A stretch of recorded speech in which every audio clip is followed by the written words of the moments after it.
President Trump indicated that the United States was going to stick to hitting military targets. And by today, if the Iranians had not surrendered, he would hit power plants, bridges, and what are commonly referred to as civilian targets. And he would do that because he was desperate and he had to get the Iranians to surrender. But what happened is that towards the end of last week, he started hitting power plants, bridges, and oil facilities inside of Iran. Now, the question is, what did the Iranians do? The Iranians responded in kind. They went after desalination plants and power stations in Kuwait, and they did the same thing in Bahrain. And they made it very clear that if President Trump wanted to escalate, to hit civilian infrastructure, they'd do the same thing.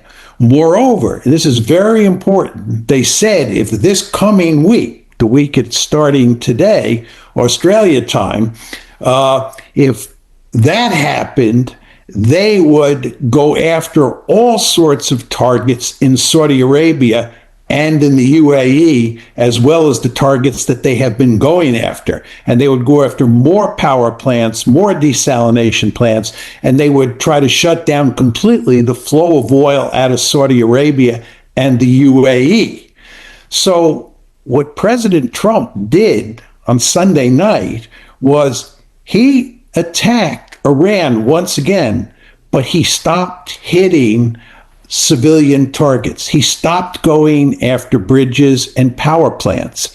And I actually think, Tom, and I'm not sure this is true, but I think the reason that President Trump did not go after bridges and power plants on Sunday night was he was deterred by Iran's actions, by what he saw happen last week at the end of the week, and what he knows the Iranians have promised to do this coming week if he really ups the ante and goes after civilian targets. But surely he would bear that in mind before he ordered the latest escalation, because he would have seen in March and early April the power of Iran's ballistic missiles and the damage it could do to U.S. Sunni Gulf allies. You certainly would think that, Tom. And this is why I don't understand what these people are thinking. It's also happened this past week is that for the first time, the Iranians have started bombing targets in Jordan. Jordan was not on the target list for most of this tit-for-tat campaign, and certainly during the air war, the 40-day air war. But what's happened here is that the United States has moved a lot of military assets out of places like Kuwait and Bahrain and put them in Jordan. So Jordan has now become a big fat target. And of course, the United States bases and military equipment that is in Jordan is a big fat target for the Iranians. And this past week, they went after Jordan big time. Now, I say to myself, didn't the Trump administration understand that this is exactly what would happen? But apparently they didn't. And I think, by the way, the fact that the Iranians have really pounded Jordan, the American installations in Jordan, and indeed they killed 2 American servicemen, has sent a very clear message to President Trump that the Iranians mean business. And if he ups the ante this coming week, the Iranians will do enormous damage all across the Gulf. So, in other words, Tehran is deliberately trying to convince the Gulf monarchies that, if you like, America's security umbrella also makes them more vulnerable, which raises the question, have US military bases across the Middle East become a liability and not an asset? John? Well, they're a huge liability. They're like a giant magnet. I mean, why do you think the Israelis have tried to not get involved in the fight? Because the Israelis understood full well if they get involved in the fight, the Iranians will target Israel. And despite all this talk about all these wonderful defenses that Israel has for shooting down missiles and shooting down drones. We know from the 12-day war last year, and we know from what happened in the 40-day campaign at the start of this war, that the Israelis can only knock down a small number of those drones and missiles. So the Israelis don't want to get pounded. And I would bet, I'd bet a considerable amount of money that the Gulf states have been calling President Trump over the past few days, Definitely. telling him in no uncertain terms that the last thing they want is for him to go after civilian infrastructure, those power stations, desalination plants, and bridges, and so forth and so on this coming week, because those Gulf states understand full well if that happens, those countries may be literally wrecked. And of course, we shouldn't be surprised because virtually all of these Gulf states were warning the United States not to attack Iran on February 28. John, just again, back to the last week or so military escalation. How did we get to this point? Because a few weeks on this program, you remember you were on here with me and Doug Bandow from the Cato Institute, and the consensus on the program was that it was in Donald Trump's political interest, but the US national interest to shut this thing down before it seriously disrupted global energy markets. And the argument was that a prolonged war and higher energy prices would inevitably create domestic political upheaval in the lead up to the midterm elections. We made the argument that Donald Trump does not want to become the second coming of Herbert Hoover, the US president in the late 20s and early 30s, whose policies are largely associated with the Great Depression. That was the broad consensus on this program. Yet here we are. The conflict has clearly intensified since we last chatted. How do we get to this point?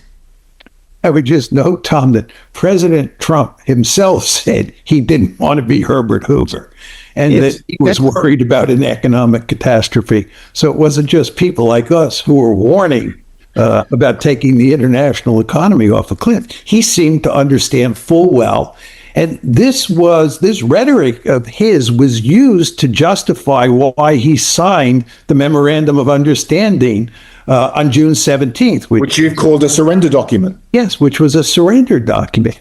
But for some reason, he decided after June 17th that he could push the Iranians around, and he could, in effect, violate the Memorandum of Understanding.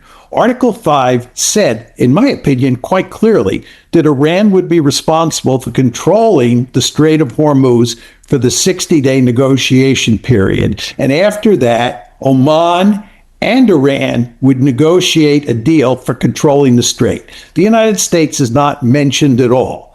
Nevertheless, after June 17th, after the Memorandum of Understanding is in place, President Trump decided that he was going to open a U.S.-controlled channel through the Gulf. And needless to say, the Iranians said this was unacceptable. They fired at some ships that came through that American-controlled channel, and that led to this new tit-for-tat campaign.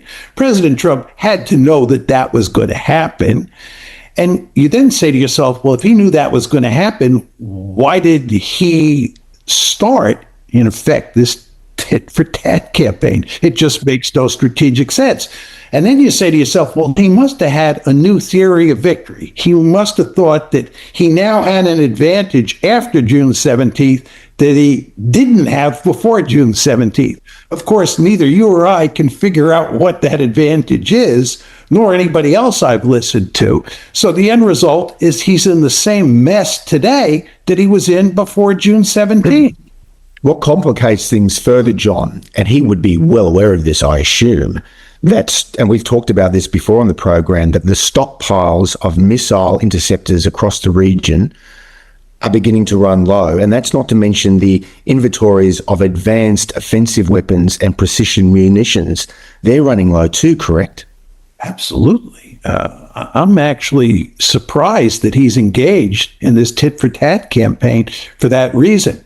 And let me make 2 points about that, Tom. One is, I think this is why the air campaign will remain a tit-for-tat campaign and will not escalate to a major strategic bombing campaign like we saw earlier, right? Yeah, this period from late February to early to mid-April. Yes, exactly. From February 28th to April 8th, the 40-day bombing campaign, strategic bombing. I don't think we will escalate back to that, in large part because of what you said about the munitions problem we face. Second point I would make to you, Tom, is I think that the reason that Trump said that this coming week he's going to go after civilian infrastructure is because he's desperate to end this war. He just can't go on week after week in a tit-for-tat strategy that doesn't bring the Iranians to their knees because the munitions are not there. You follow what I'm saying? So I think that the reason that Trump was very interested in going to an escalated tit-for-tat strategy this coming week. And by the way, Tom, as I said to you earlier in the program, he actually started escalating and going against civilian infrastructure at the end of last week. And I think he did that because he knows he's got to put an end to the tit for tat because of the munitions shortage that we face. So I just say to myself, this can't go on that long. Something has to give from our side. You know, talk about the munitions shortage on the American side. Viewers might be entitled to ask, surely there must be a munitions shortage on the Iranian side? I don't think so. You know, it's very funny, Tom. If you go back to the 40-day war, and you think about what the mainstream media in the West was saying, and this would include countries like Australia as well as the United States, what we were reading was that the U.S. and Israeli air forces were tearing apart the missile and drone capability inside of Iran. And furthermore, that almost every missile and drone that the Iranians fired at American bases in the region or at Israel were being shot down. And it sounded as the war was going on as if we were on the verge of winning a great victory in the strategic bombing campaign. We have since learned, however, that the Iranian missiles and drones got through. They weren't shot down. And this is why everybody says that the Iranians did enormous damage, if not destruction, to American bases in the region. It's now clear that Israel was badly hit and that they shot down very few of the incoming ballistic missiles and drones.